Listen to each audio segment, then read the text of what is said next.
Factory outlet Mukunda jewelleries grand opening December 14న హన్మకొండలో. నమస్కారం, వెల్కమ్ టు సుమన్ టీవీ. నేను గీతాంజలి. ప్రస్తుతం మనతో పాటు ఉన్న అతిథి శ్రీ విద్యాపీఠం వ్యవస్థాపకులు. గత 45 సంవత్సరాలుగా శ్రీ విద్యా ఉపాసన చేస్తూ ఎంతో మందికి మంత్రోపదేశం చేసిన గురువు గారు శ్రీ గురు కరుణామయ్య. వారితో మాట్లాడి మరిన్ని విషయాలు తెలుసుకుందాం. గురువు గారితో మాట్లాడదాం. నమస్కారం గురువు గారు. నమస్కారం. చాలా సంతోషం, చాలా రోజులకి కలిసాం. మళ్ళీ 4 నెలలైందా? 4 నెలలు సుమారుగా అయ్యుండొచ్చు.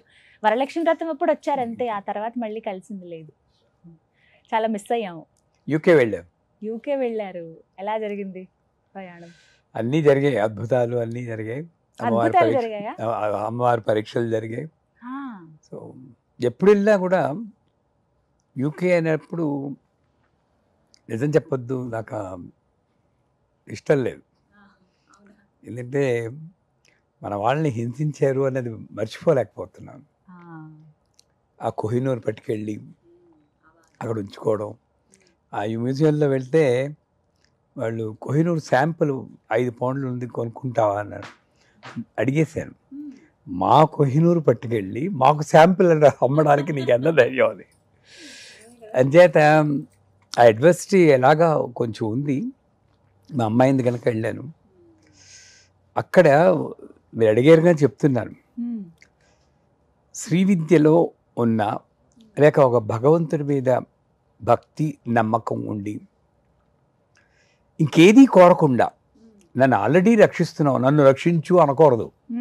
రక్షిస్తేనే ఇలా మాట్లాడుతున్నాం, ఇంకా ఎక్స్ట్రాగా రక్షించేదే ఉంది అనకుండా, ఒక పూజ చేయకపోతే ఉండలేను అన్న స్థితిలో అంత ప్రేమతో చేస్తే ఎటువంటి ఆపద వచ్చినా సరే, ఒకటి నాకే ఎందుకు వచ్చింది ఈ ఆపదని అనుకో. అందరూ అనుకుంటారు నేను లలితా సహస్రం 5 సార్లు చదువుతున్నాను, నాకే ఎందుకు ఈ కష్టాలు. అది పర్లేదు, పక్క ఆవిడకి ఏం లేదు, ఆవిడ ఏం చేసి అది సాటిస్ఫై మెంటాలిటీ. ఆవిడ బాగానే ఉన్నారు, నాకే ఎందుకు వచ్చింది అనుకుంటారు. ఎప్పుడు అనుకోకూడదు. కర్మలన్నీ పరిపక్వడం అనేది వచ్చింది. మరి 46 ఏళ్ళ బట్టి చేస్తున్నారు. ఏమైందంటే అక్కడికి వెళ్ళాక అది వెదర్ చేంజ్ అంటారు, ఏదేమంటారు, నా ముక్కులో ఒక రక్తనాళం బద్దలైపోయి కుళాయిలో కారినట్టు రక్తం కారడం. ఏదో షూలేసి ఇలా వేసుకోవడానికి వంగాను, తీరాస్తే కారిపోతుంది. మొక్క పట్టుకుని అంబులెన్స్కి ఫోన్ చేస్తే వాళ్ళు వచ్చి నేను పట్టుకోవడం మొదలు వాళ్ళు పట్టుకున్నారు, అంతే. 25 నిమిషాలండి. నిజంగా 71 ఏళ్ల వయసు వాడికి 25 నిమిషాలు అలా కారిపోతుంటే ఇవన్నీ మళ్ళీ లోపలికి వెళ్ళి గడ్డ కట్టుకుని బ్లడ్ క్లాట్స్ వామిట్ అయింది. అప్పుడు కూడా బాధను అనుభవించారా? అంటే కర్మ ఇలా ఉంటుంది అనింది, కానీ వెళ్ళిపోతాను భయపడ్డం కానీ ఏమి లేదు. మా పీఠం వాళ్ళకి ఫోన్ చేసి చెప్పాను, అసలు మంత్రజపం చేయండి అని. మీరు నమ్మరు, 7.5 గంటలు ఎమర్జెన్సీలో ఉన్నాక ఎలా వచ్చిందో అలా మాయమైపోయింది. డాక్టర్లు ఒక స్టెథోస్కోప్ కూడా నా మీద పెట్టలేదు, ఒక మాత్ర ఇవ్వలేదు. అంటే ఏంటి, నిజంగా విచిత్రం. నాకు 20 నిమిషాలు రక్తం కారిపోయిందంటే ఎంత దీనా పడిపోవాలి. మాయమైపోయింది. ఎందుకు వచ్చిందని అంటే, ఎందుకో వచ్చింది, అది తగ్గిపోయింది కదా, మీరు వెళ్ళిపోండి అన్నాడు, అంతే. చెప్పొచ్చేది ఏంటంటే, ఇలాగ అనేక అనుభవాలు అమ్మవారు అనుభవం ఇవ్వాలంటే ప్రత్యక్షమై భక్త ఏమి నీ కోరిక అని అక్కర్లేదంటారు మీరు అప్పుడు. అవును, చిన్న చిన్న విషయాలే. ఇవాళ అమ్మవారి పూజ చేస్తున్నాను, మీరు అడిగారు కనుక అమ్మవారు నాకు కనబడాలి అంటే ఎలా కనబడుతుంది? ఎప్పుడూ ఉంది. నా దృష్టి ఎక్కడో ఉండడం చేత పూజ మీద ఉండకుండా ఎంతసేపు అవుతుంది అనుకోవడం, ఏం కోరుకోవడం, ఇలా చాలా రకాలుగా డిస్ట్రాక్ట్ అవుతుండడం చేత పక్కనే కనబడుతున్న అమ్మవారిని మనం గుర్తించలేం. సో ఆవిడ ఎలా కనబడుతుందంటే, స్తోత్రం చదువుతున్నాం అనుకోండి. నేను మొన్న పీఠంలో అమ్మవారికి నీళ్లు పోస్తూ, చిన్న అమ్మవారు అది ఇంకో ఎవడో తెస్తే బొబ్బలు పోస్తున్నాను, అమ్మాయిని పట్టుకుని నీళ్ళు పోసాక తుడుస్తూ బొబ్బలు పోసాను, ఆనందంగా ఉందా అన్నారు. అంటే బాల కదా, మరి అలాగే మాట్లాడాలి. అని అనుకుంటూ లలితా సహస్రం చదువుతున్నాను. మీరు నమ్మరు, అదే టైంలో రక్తవర్ణ మాంసనిష్ట గుడాన్న ప్రీతమానస అన్న పదం వచ్చింది. నీకు ఇష్టం బాగానే ఉందా అంటే ప్రీతమానస అని అంటే ఏంటి? ఇష్టమే అని. బాగానే ఉంది. అలాగా ఎలాగో ఒకలాగా మన స్తోత్రంతో సింక్రనైజ్ అయ్యి ఆవిడ పలుకుతూ ఉంటుంది. మనం భగవంతునితో పలకాలని ఉబలాటపడ్డం కాదు, ఆవిడే ఈ పిల్లవాడితో మాట్లాడడానికి ఉపలాపడుతుంది. అది నిజం. ఈ పిల్లవాడు కాదు, ఈ పిల్లతో కూడాను, అందరితోటి. కానీ మనం గ్రహించాం, దృష్టి ఎటో ఉంటుంది.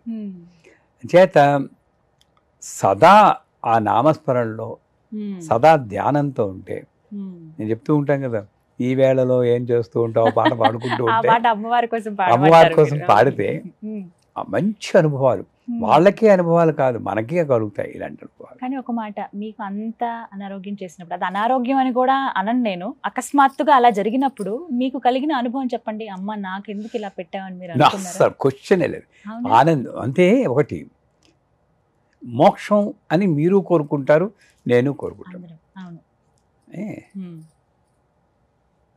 లాభం కావాలి మనకి, అదే మోక్షం. కంపెనీలో లాభం కావాలి, కానీ వెనక అసలు అప్పులు ఉన్నాయే, అప్పులు తీరితే కానీ లాభం కనపడదే. వచ్చిందంతా అప్పులు తీర్చడం కోసం అవుతుంది.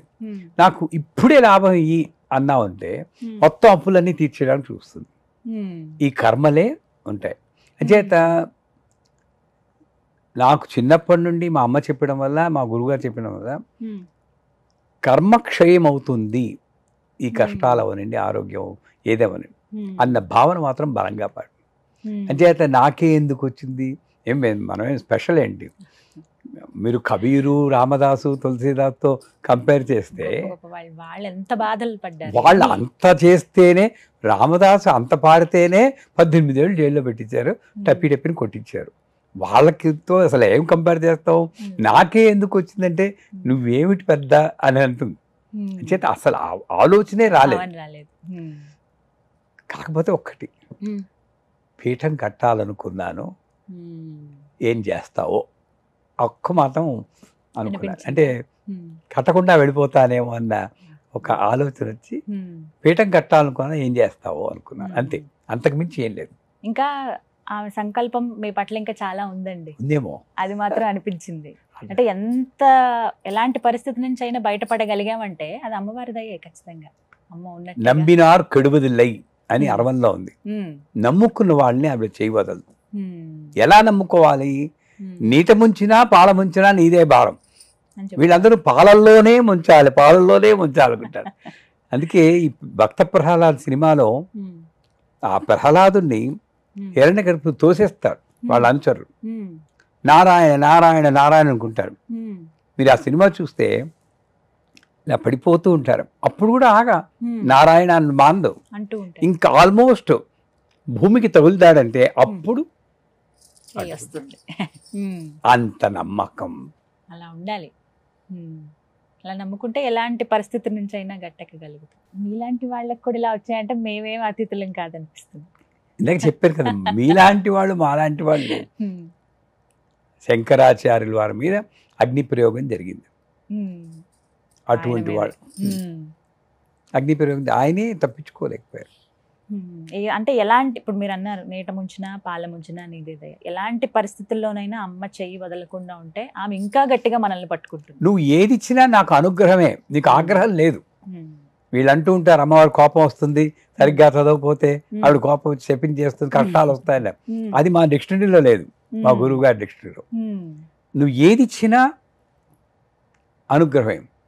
ఇప్పుడు గుడికి వెళ్తుంటే కాలు విరిగింది అనుకోండి, అమ్మయ్యా నడుము విరగలేదు, నయం కాలుతో పోయింది అనుకోవాలి. నిజంగా అనుకోవాలి. కానీ గుడికి వెళ్తున్నా కాలు విరగడం ఏంటి? ఆ గుడికి వెళ్ళినప్పుడే అయ్యింది అని ఆయన విలన్ చేస్తారు. నిజం, ఇలా చాలా మంది వింటూ ఉంటాం. వెంటనే వచ్చేస్తుంది అన్నమాట, ఆ గుడికి వెళ్ళినప్పుడు అయింది, ఇంకా ఇంకోసారి కష్టమే వెళ్ళటం, ఇప్పుడప్పుడే అనుకోవట్లేదు అన్న కూడా వింటాం. మన పైన వేసుకోవాలి భారమే. కానీ మీరు వచ్చినప్పుడల్లా నాకు ఏదో ఒక అనుభవం అండి, అమ్మవారు ఇలా చెప్పిస్తుందేమో అనిపిస్తుంది. అంటే కష్టం ఏదన్నా వస్తే అది నాకే కాదు అందరికీ కష్టాలు ఉన్నాయి, కానీ భరించగలగాలి. భరించేటప్పుడు నేను సంతోషం. పురాణాలు చదువుతాం కదండి, రాములు వారిని, ఉమ్, కృష్ణుణ్ణి, ఉమ్, వాళ్ళందరినీ ఈ చోకామేళ వీళ్ళందరిది ఒకసారి మననం చేసుకుంటాను. ఉమ్, ఎప్పుడైనా పొరపాటుని అది రావడానికి అటువంటి ఆలోచన రావాలంటే ఆయనకే చూడండి, రాములు వారి కథ తీసుకోండి, ఉమ్, విష్ణుమూర్తి అవతారం, పెళ్ళయింది, ఉమ్, 16 రోజులు పండవకుండా అడవులకు వెళ్ళాల్సి వస్తుంది. ఉమ్, పోనీ అక్కడైనా పోనీ వెకేషన్కి వెళ్ళినట్టు ఉన్నారా అంటే రావణాసురుడు ఎత్తిపోతాడు. ఉమ్, దానికోసం నానా ఇది పడి ఆవిడని పోరాడి, కోర్స్ చూసుకుంటారు. మనం కలోక్యులుగా చెప్పుకుంటున్నాం కానీ విష్ణుమూర్తి మీద గౌరవం లేక కాదు. ఆయన ఉమ్, మహానుభావుడు. మన కోసం నాటకాలు ఆడారు వాళ్ళు, ఉమ్, మన కోసం ఆ కథ జరిగింది తెలుసుకోవడానికి. ఉమ్, అంటే ఏమిటి, మానవ రూపంలో నువ్వు ఉన్నప్పుడు ఉమ్, ఎటువంటి వాడైనా కర్మను అనుభవించాలి. అనుభవించాల్సిందే. ఉమ్, సో అవి వెనక్కి తీసుకొచ్చారు. ఉమ్, ఎవరో ఏదో అన్నారని చెప్పేసి ఉమ్, ప్రెగ్నెంట్ అయిన ఈవిని పంపించేశారు. అడవులకు ఆ పంపిస్తారు. పిల్లలు పుట్టడం చూడలేదు, పిల్లలు పెరగడం చూడలేదు, ఏమీ చూడలేదు. ఉమ్, పోని చివరిలో వాళ్ళు నాన్నగారిని గుర్తుపెట్టి కలుస్తారు. ఉమ్, అప్పుడు భూదేవి ఎత్తుకు పడిపోయింది. ఉమ్, మరి ఇక్కడ ఈ స్టోరీలో ఇక్కడ ఎక్కడైనా సంతోషం అనేది కనిపించలేదు. ఆయనకే ఇలాంటివి నేను మ్మ్. కనిపెడుతున్నప్పుడు నేనెందుకు అనుకోవాలి, నాకే ఎందుకు వచ్చేయని. నిజమే. ఉమ్.